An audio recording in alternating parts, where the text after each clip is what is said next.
یہ جملہ حضرت علی کا مجھے بہت پسند ہے کہ جو چیز تمہارے ہاتھ سے چلی جائے نا، اس پر کبھی افسوس نہیں کرنا۔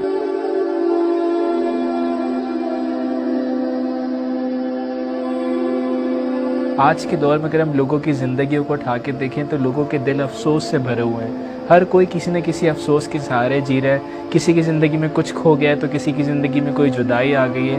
ایک بات سمجھنی پڑے گی کہ اس کیفیت کے ساتھ ہم زندگی کو نہیں گزار سکتے، انفیکٹ زندگی میں آگے تو نہیں بڑھ سکتے۔ بہت سے لوگ زندگی میں آگے دیکھنے کے بجائے پیچھے دیکھ رہے ہیں۔ ان کو چاہیے کہ اپنے مستقبل کے بارے میں سوچے، اپنے مستقبل کو بہتر بنائیں۔ مولانا رومی بھی کمال کا جملہ کہتے ہیں کہ اگر تمہاری زندگی سے کوئی چیز کھو گئی ہے نا تو اس پر رنج نہ کرو، کیونکہ خدا نے جو چیز تمہاری زندگی سے لی ہے نا وہ کسی نہ کسی اور فارم میں ضرور پلٹائے گا۔ اکثر دیکھا گیا کہ کسی گھر میں کسی نوجوان کی والدہ کا انتقال ہو گیا ہے، والد صاحب کا انتقال ہو گیا، اور وہ اس رنج کے ساتھ زندگی گزار رہا ہے کہ میری والدہ چلی گئی، لیکن کچھ سالوں بعد جب اس کی شادی ہوتی ہے اور جب دلہن گھر میں آتی ہے، اس کی اولاد گھر میں آتی ہے، تو کہیں نہ کہیں خوشی ضرور واپسی پلٹتی ہے۔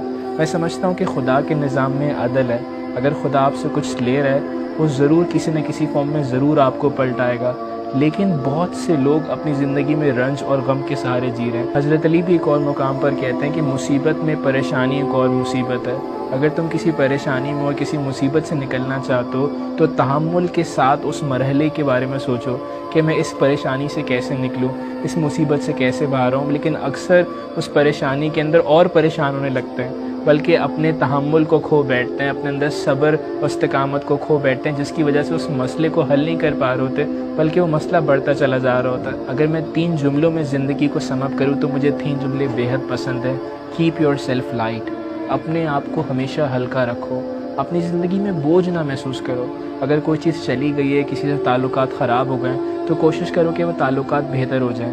کسی نے تمہیں کچھ برا کہہ دیا، تم نے کسی سے کچھ ایکسپیکٹ کیا تو وہ ایکسپیکٹیشن پوری نہیں ہوئی، تو زیادہ برا محسوس کرنے کی ضرورت نہیں ہے۔ اس بھاری پن کو پھر یہاں پہ اکثر لوگ سوال کر لیتے ہیں کہ وہ ہمیں تو محسوس ہوتا ہے، ہم کس طرح سے لوگوں کو اوائڈ کریں۔ ایک بات سمجھنی پڑے گی، اگر میری زندگی میں گولز ہیں، مجھے آگے بڑھنا ہے، میں اپنے فیوچر کی طرف دیکھ رہا ہوں، مجھے زندگی میں کہاں جانا ہے، مجھے بات پتہ ہے، میرے گولز کیا ہیں، تو میں سمجھتا ہوں ہمیں بات سمجھنی پڑے گی کہ اس رنج و کیفیت کو، اس بوجھ کو ہم زندگی میں افورڈ نہیں کر سکتے۔ اگر مجھے زندگی میں اپنے ہدف کو حاصل کرنا ہے تو مجھے ہلکا محسوس کرنا پڑے گا، اور مجھے ہلکا محسوس کرنے کے لیے مجھے خود اپنے ایموشنز کو کنٹرول کرنا پڑے گا، مجھے خود اپنی زندگی میں سے اس بوجھ کو نکالنا پڑے گا، اپنے ہدف کی طرف نگاہ رکھ کر۔ یہ بات بہت ضروری کہ اگر آپ کی زندگی سے کوئی چیز چلی گئی ہے تو اس پر افسوس نہ کریں، بلکہ اطمینان رکھیں۔ خدا کے نظام میں عدل ہے، انفیکٹ خدا پر یقین ایک بہت ہی امپورٹنٹ موضوع ہے، میں سمجھتا ہوں جس پر بات کرنے کی بے حد ضرورت ہے۔